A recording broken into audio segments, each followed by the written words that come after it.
အားလုံးပဲမင်္ဂလာပါ Tasty Vlog ကနေကြိုဆိုပါရစေဒီနေ့ဘာဟင်းတွေနဲ့ထမင်းစားမှာလဲဆိုတာကိုပြမယ်ကော်ဖီကြောင့်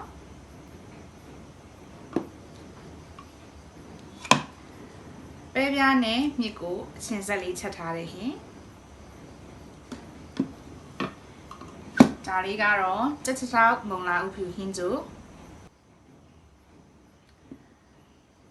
ဒါလေးကတော့ခလေးစားဖို့အတွက်ပဲပြားအဖြူကြော်လေးကြော်ထားတာပဲဖြစ်ပါတယ်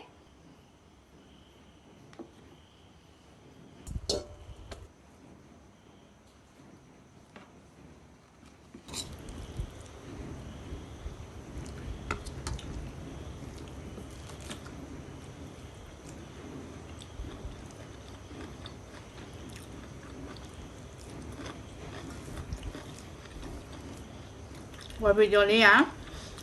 အီလေးနဲ့အရန်စားလို့ကောင်းတာပဲခရုစီနဲ့လေးနဲ့လည်းမှုေးနေတော့ပို့ပြီးတော့စားလို့ကောင်းတယ်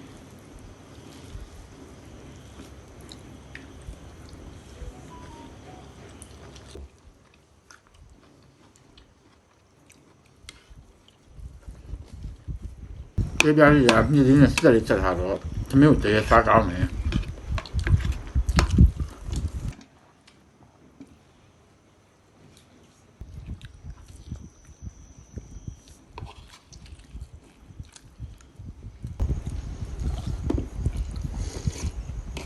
မလာဝင်ဟင်းညူတွေကတစ်ချက်တော့ဒီလိုနဲ့ချက်ထားတော့ရမ်းတောက်လို့ကောင်းတာပဲ